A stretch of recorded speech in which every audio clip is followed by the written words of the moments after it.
So I was just teasing you before the break about this story. It's astonishing. Let me give you some statistics before we bring in Vanessa Frake. So we're talking about drones delivering drugs and weapons to prisons in a new era. Because essentially some massive organised gangs have managed to, with diligence and practice, basically overcome any protections that prisons are putting in place, and managing to fly everything from drugs, of course, contraband, but also Rambo-style knives and machetes.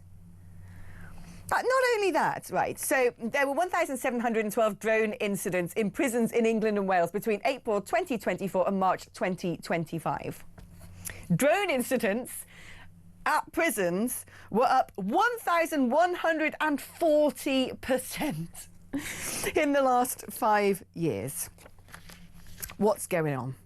Well, let's speak to Vanessa Frake, who's a former prison governor, now an advisor to Reform UK. Vanessa, I'll put my hands up. I don't know much about prisons and prison security. I don't know much about drones. What I do have a sort of tiny understanding of is basic physics, which what goes up must come down and must land on a surface.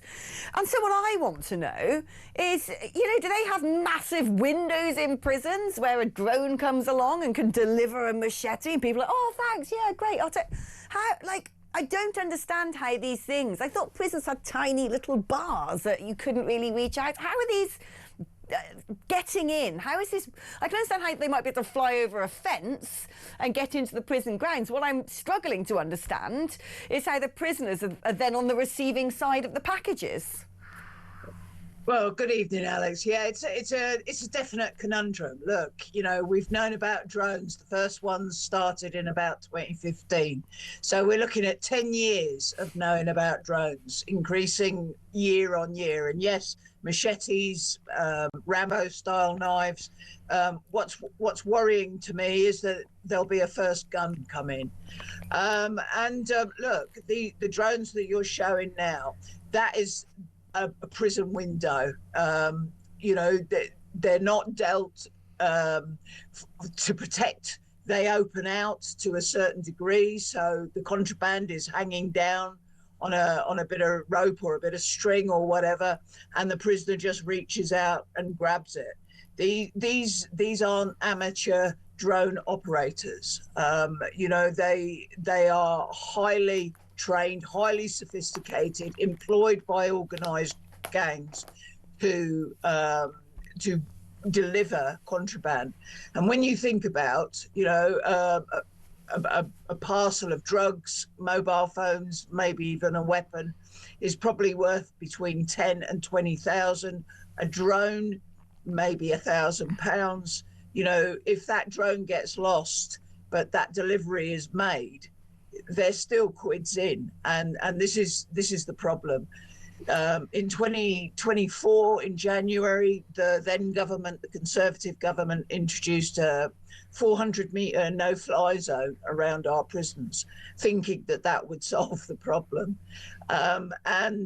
Very little investment has been made in changing the windows, using AI, using high technology, signal jammers, etc., etc.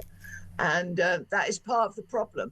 Many of our Victorian prisons are just not built to combat modern technology. It's interesting you said that, because I'm sitting there thinking I know nothing about this topic. I would have no idea of what the solution would be, which is what I was going to ask you. But the one thing I was going to ask was this concept of jammers, because I don't really know how they operate, but they are used by the military.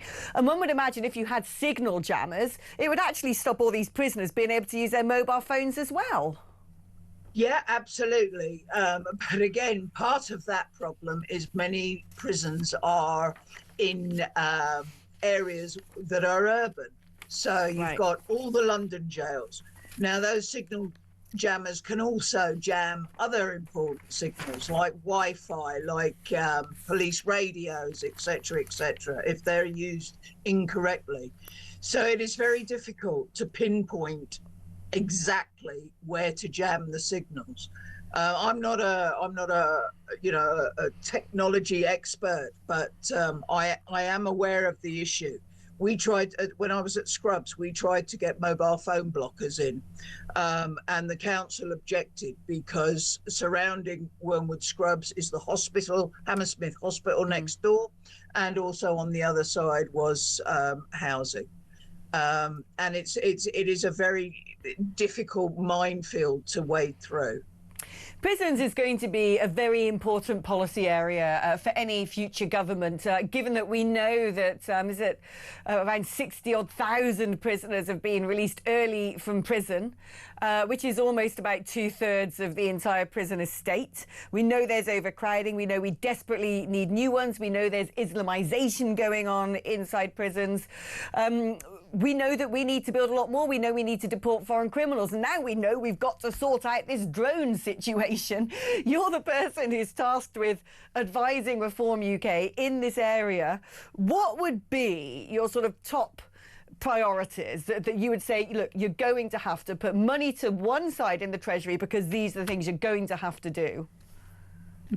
I don't know whether I can pinpoint it down to one point. I think we need to look at from the beginning, from vetting staff, training staff, supporting staff, making better use of our prisons, making more beds within our prisons. I don't believe that, you know, this ad hoc releasing of prisoners early is good for prisoners, and it's certainly not good for victims of crime and the public. You know, I think when you release prisoners early, you release them into homelessness, no jobs, no resettlement, and all that does is put better criminals back into our communities. It's a huge mammoth job because our prisons have been so neglected, so shortchanged over the last 20 years. It's not going to happen overnight, and not one thing is going to fix the crisis. Very quickly, a last question to you, because it's something I've thought about on a number of occasions, and you're the perfect person to ask. As a woman, as a former prison governor, I've been questioning whether it was a sensible choice to put women working in some of these men's prisons, because I seem to open the newspaper and on a regular basis see some false eyelashed OnlyFans-esque dolly bird who's had an affair with an inmate.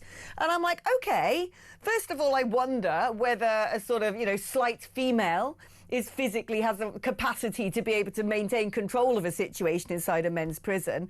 But then I look at some of these women and I'm like, you seem like you're dressed up to do some sort of, you know, 0800 will probably, I don't know what the number would be, the prefix, but some sort of high cost late night phone line, not to go and sort of whip into shape a load of sexually starved men who are incarcerated.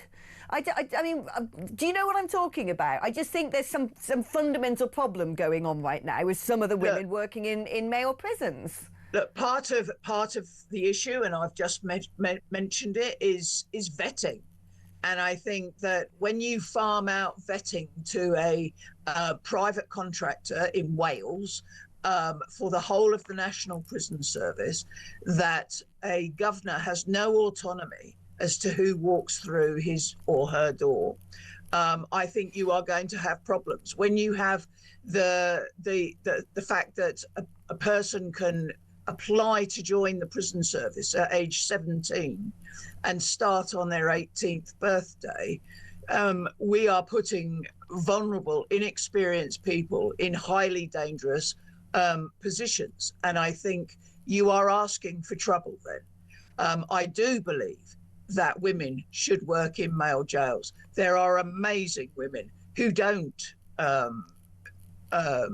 you know, have illicit relations with prisoners that I have had the pleasure to work with for years. And I think that women bring a calming influence into a male dominated jail. But there is issues with supporting staff and vetting staff and discipline within that staff. Yeah, I mean, I kind of feel like in an organised, regulated environment, a bit like at school, I'm a huge supporter of school uniforms. You know, other countries don't have them. I think they're very important to sort of set an atmospheric sense of hierarchy and authority. And I don't know, if I was running a prison and a girl came in who works on the in the, what do you call them, in the wards, in the wings, with, false nails, long eyelashes, a really tight little blouse, I'd be like, you're going home, love. You do not look dressed for the job today. I don't know. Some of this stuff is, to me, is sort of basic, and I don't understand every time I open the newspaper and see, the next OnlyFans model having it off with a male inmate, how that's been able to happen. You can ask how Peter Mandelson got through a DV vetting to become the ambassador of the United States. It's the same thing. How did she get through vetting when we know she was on some Channel 4 sex program? And as you said, she was on OnlyFans social media. To me, that would have been a straight no straight away. Yeah. Vanessa, it's always great speaking to you. Thank you ever so much for your wisdom, your experience and your candour.